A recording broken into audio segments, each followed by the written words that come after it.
आज 10 फरवरी 2023 दिन शुक्रवार है।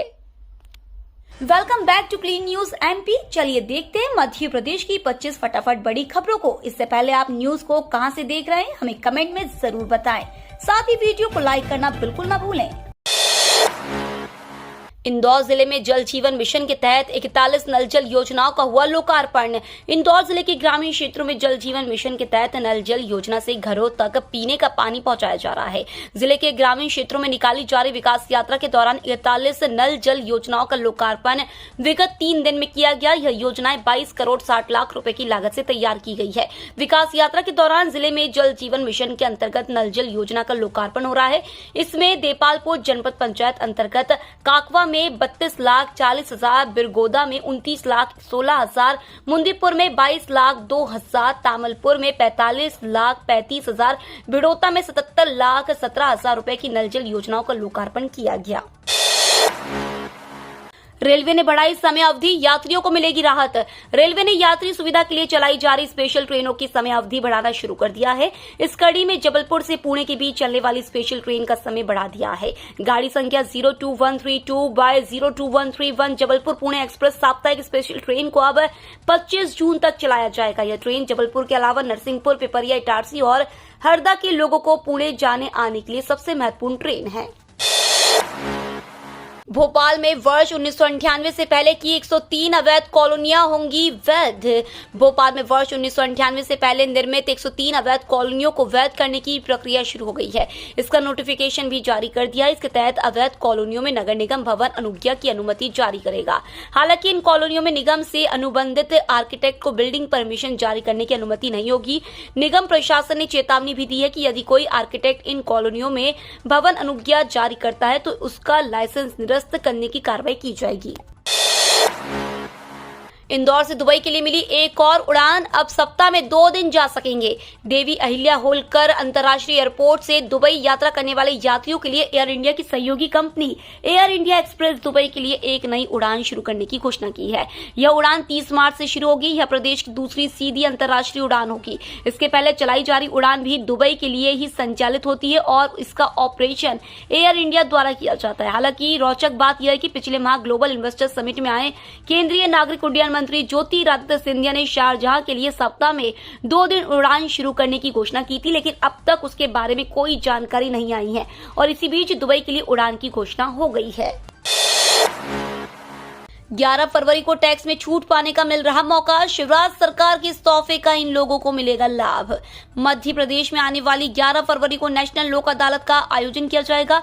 इसके जरिए प्रदेश के निवासियों को टैक्स में छूट लेने का मौका मिलेगा। इसमें संपत्ति कर, जल कर सहित कई अन्य करों में छूट दी जाएगी। शिवराज सरकार के नगरीय विकास मंत्री भूपेंद्र सिंह ने प्रदेशवासियों से इस लोक अदालत में शामिल होकर लाभ उठाने की अपील की है। लोक अदालत के दौरान कितने रुपए की छूट मिलेगी? आने वाली 11 फरवरी को एमपी में नेशनल लोक अदालत का आयोजन किया जाएगा। इसके तहत प्रॉपर्टी के मामलों में 50% अतिरिक्त कर माफ किया जाएगा। राजस्व बढ़ाने की खातिर नगर निगम करा रहा संपत्तियों का पुनर्मूल्यांकन। वित्तीय वर्ष 2022-23 को समाप्त होने में 2 माह से भी कम वक्त शेष है। ऐसे में नगर निगम के अधिकारी बकाया राजस्व वसूलने के लिए एड़ी चोटी का जोर लगा रहे हैं। वसूली बढ़ाने के लिए ऐसी पुरानी संपत्तियों को चिन्हित किया जा रहा है जिनका वर्षों से वार्ड कार्यालय में संपत्ति कर का खाता नहीं खोला गया है। साथ ही ऐसे प्रतिष्ठानों को भी चिन्हित किया जा रहा है जो रिहायशी अनुमति में बने हुए हैं। नगर निगम अधिकारियों का दावा है कि संपत्ति कर के पुनर्मूल्यांकन से 5 से 10% तक वसूली बढ़ने की उम्मीद है। वर्तमान में रिहायशी क्षेत्रों में संचालित अधिकतर व्यावसायिक प्रतिष्ठानों के पास अलग से ना तो लाइसेंस है और ना ही व्यावसायिक दरों पर ये संपत्ति कर का भुगतान करते हैं। यदि मान लें कि 5 वर्ष पहले कोई मकान 1 मंजिला था और अब 2 मंजिला हो गया है तो इसका संपत्ति कर बढ़ जाएगा। मदरसा बोर्ड की परीक्षाओं के लिए आवेदन प्रक्रिया शुरू, ये है अंतिम तारीख। मध्य प्रदेश के स्कूलों में पढ़ने वाले स्टूडेंट्स अपने फाइनल एग्जाम की तैयारियां कर रहे हैं। एमपी बोर्ड भी सत्र 2023 के लिए 10वीं 12वीं की परीक्षाओं की प्रक्रिया को अंतिम रूप दे रहा है। ऐसे में एमपी मदरसा बोर्ड ने अपना परीक्षा कार्यक्रम जारी कर दिया है। मध्य प्रदेश मदरसा बोर्ड ने हाई स्कूल एवं हायर सेकेंडरी परीक्षा सत्र 2023 के लिए परीक्षा आवेदन पत्र लेने की तारीख गुरुवार को घोषित कर दी। बोर्ड ने कहा है कि अधिकृत अध्ययन केंद्रों के माध्यम से 10 फरवरी से 10 अगस्त 2023 तक आवेदन पत्र स्वीकार किए जाएंगे। मध्य प्रदेश में नहीं मिल रहे विमान यात्री, भोपाल सहित प्रदेश के सारे एयरपोर्ट उठा रहे करोड़ों का घाटा। मध्य प्रदेश के चारों बड़े शहरों सहित खजुराहो का हवाई अड्डा भी नुकसान में चल रहा है।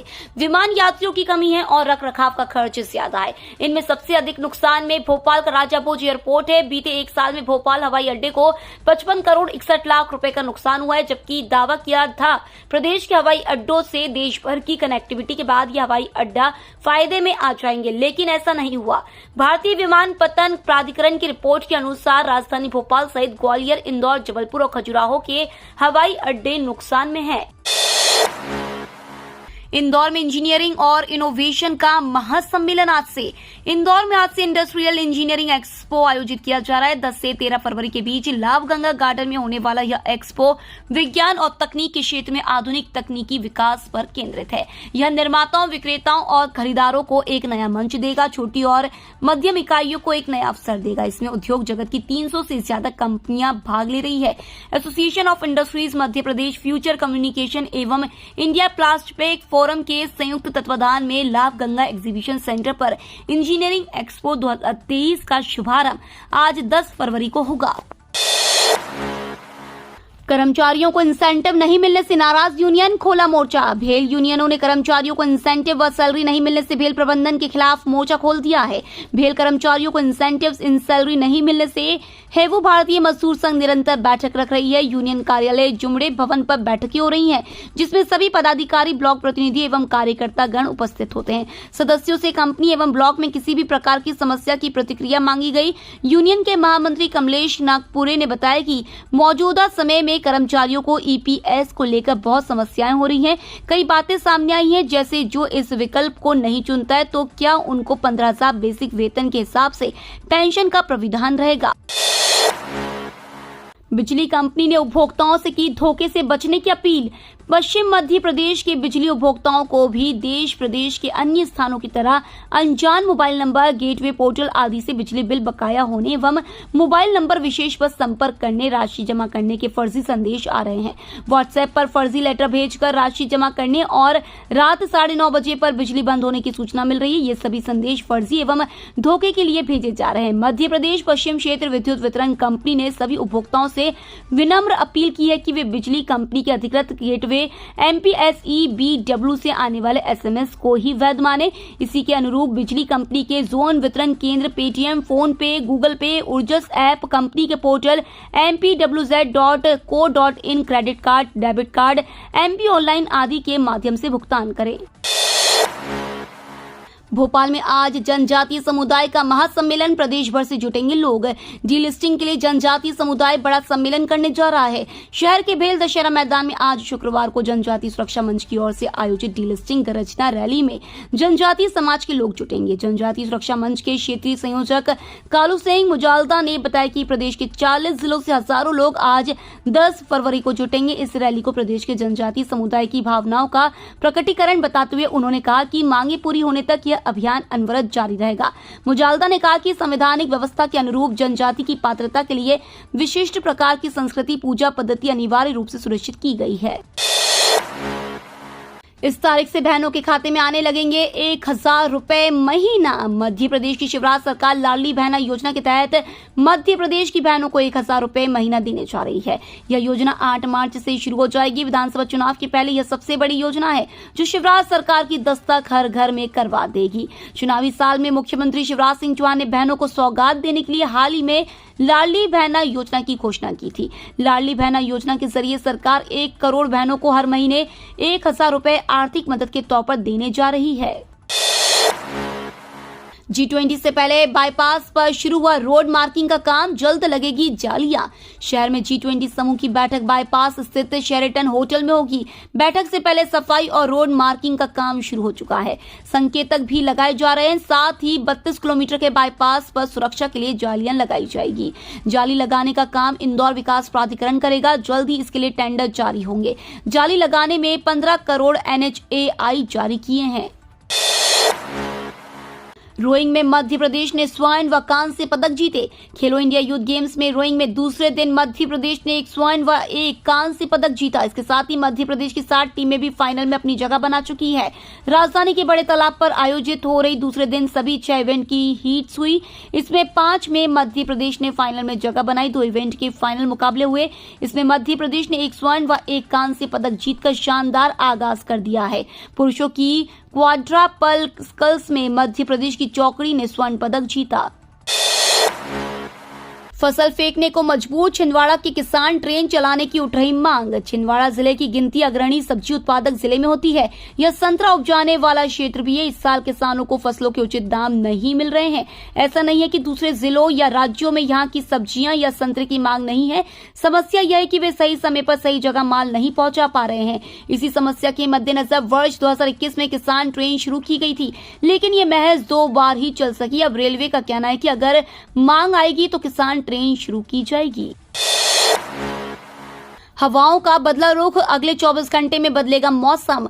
अलग अलग स्थानों पर सक्रिय 3 मौसम प्रणालियों के असर से हवाओं का रुख बदल गया है। मौसम वैज्ञानिकों के मुताबिक हवाओं का रुख दक्षिण पूर्वी होने के कारण गुरुवार दोपहर से तापमान में बढ़ोतरी हुई है। अभी 2 दिन तक तापमान में बढ़ोतरी होने की संभावना है। उधर गुरुवार को मध्य प्रदेश में सबसे कम 7.4 डिग्री सेल्सियस तापमान रीवा में दर्ज किया गया।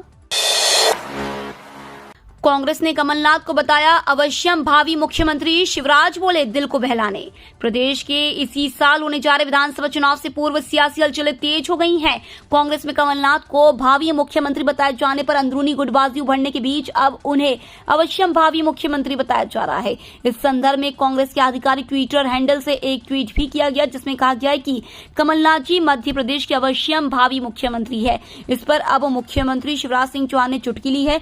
गुरुवार सुबह उन्होंने मीडिया कर्मियों से चर्चा के दौरान इस पर प्रतिक्रिया व्यक्त करते हुए कहा कि कोई कह रहा है भावी, कोई कह रहा है अवश्यम भावी। दिल बहलाने को गालिब यह ख्याल अच्छा है। ऋण देने में लीड बैंक ही पीछे। जमा राशि का महज 35% दिया लोन। शहर की लीड बैंक ही ऋण बांटने में पीछे है। ऐसे में जिले के समग्र विकास की बात करना मुश्किल है, क्योंकि जिस लीड बैंक पर सरकारी योजनाओं से लेकर शिक्षा, स्वास्थ्य, घर, कार आदि पर ऋण दिलाने की जिम्मेदारी है, वही बैंक खुद लोन लेने में कतरा रही है। ऐसे में अन्य बैंकों से ऋण दिलाने में लीड बैंक कैसे सहयोग प्रदान करती होगी? यही कारण है कि बैंकों से समय पर ऋण न मिलने के कारण सरकारी योजनाएं दम तोड़ रही है। अदानी मामले पर सुप्रीम कोर्ट में याचिका पर आज शुक्रवार को सुनवाई। कंपनियों के शेयर के दामों में गिरावट।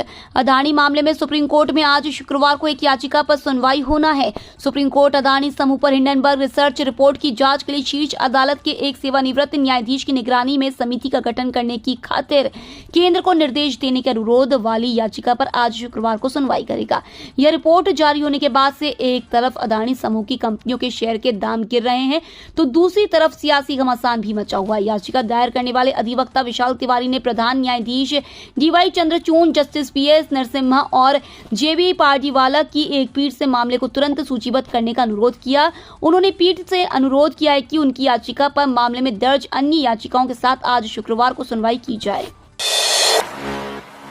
शिवराज बोले कमलनाथ ने 1.25 साल कमीशन वाली सरकार चलाई। नाथ बोले आपाही बाट आप तराजू आपाही बैठा तौलता। मध्य प्रदेश में चुनावी साल में सियासी पारा सूरज के पारे की तरह चढ़ता जा रहा है। गुरुवार को मुख्यमंत्री शिवराज सिंह चौहान ने सवाल पूछते हुए फिर कमलनाथ पर निशाना साधा। उन्होंने कहा कि कमलनाथ ने 1.25 साल कमीशन वाली सरकार चलाई। इस पर पीसीसी चीफ ने पलटवार करते हुए कहा कि आप ही बाट आप तराजू आप ही बैठा तौलता। अलौकिक एवं दिव्य होगा शिव ज्योति अर्पणम। महाशिवरात्रि पर्व पर 21 लाख दीपों से रोशन होगा शिप्रा तट। उज्जैन में शिव ज्योति अर्पणम का दीपोत्सव कार्यक्रम अपने आप में अनूठा होगा। यह कार्यक्रम भव्य स्तर पर जन भागीदारी से आयोजित किया जाएगा। उज्जैन शहर का हर एक व्यक्ति इस कार्यक्रम में अपनी सहभागिता करे और कार्यक्रम से भावनात्मक रूप से जुड़े। शहर के हर समाज के हर तबके के व्यक्ति को दीपोत्सव कार्यक्रम में सहभागिता करने का प्रयास किया जा रहा है। कलेक्टर कुमार पुरुषोत्तम ने यह बात शिव ज्योति अर्पणम कार्यक्रम की तैयारियों की जानकारी देते हुए कही। उमा भारती के दबाव में प्रदेश सरकार नई शराब नीति पर नहीं ले पा रही फैसला।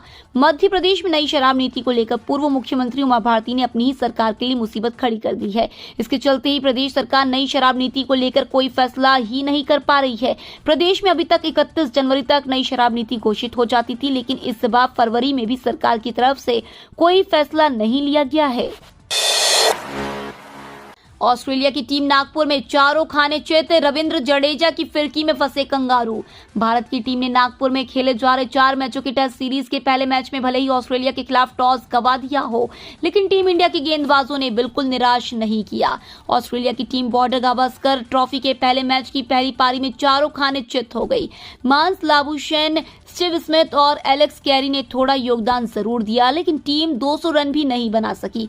बॉर्डर गावस्कर ट्रॉफी में ऑस्ट्रेलिया की टीम की ओर से खराब शुरुआत देखने को मिली है, क्योंकि नागपुर में टीम चारों खाने चित हो गई। ऑस्ट्रेलिया की टीम पहली पारी में 177 रन बनाकर ढेर हो गई। कंगारू बल्लेबाज रविंद्र जडेजा की फिरकी में फंस गए। उन्होंने 5 विकेट चटकाए, जबकि दिग्गज ऑफ स्पिनर आर अश्विन को 3 विकेट मिले। एक सफलता मोहम्मद सिराज और मोहम्मद शमी को मिली। पूरक के साथ सेकेंड ईयर की परीक्षा दे सकेंगे विद्यार्थी, विश्वविद्यालय ने लिया फैसला। स्नातक प्रथम वर्ष की पूरक परीक्षा में फेल विद्यार्थियों को ध्यान में रखते हुए देवी अहिल्या विश्वविद्यालय ने बड़ा फैसला लिया है। उन विद्यार्थियों को पूरक विषय क्लियर करने के साथ ही सेकेंड ईयर की मुख्य परीक्षा में बैठने का मौका मिलेगा। राष्ट्रीय शिक्षा नीति के अंतर्गत बने नियम को विश्वविद्यालय प्रशासन ने अध्यादेश में जोड़ दिया है। अधिकारियों के मुताबिक एनईपी में नियम होने की वजह से विश्वविद्यालय ने इन्हें दोनों परीक्षा में सम्मिलित होने की अनुमति दी है। खास बात यह कि इन विद्यार्थियों को पहले पूरक परीक्षा का विषय क्लियर करना होगा, उसके बाद ही उनका सेकेंड ईयर का रिजल्ट जारी होगा। ये तो थी आज की 25 फटाफट बड़ी खबरें। अगर आपको न्यूज पसंद आई हो तो चैनल को सब्सक्राइब करना ना भूले। धन्यवाद।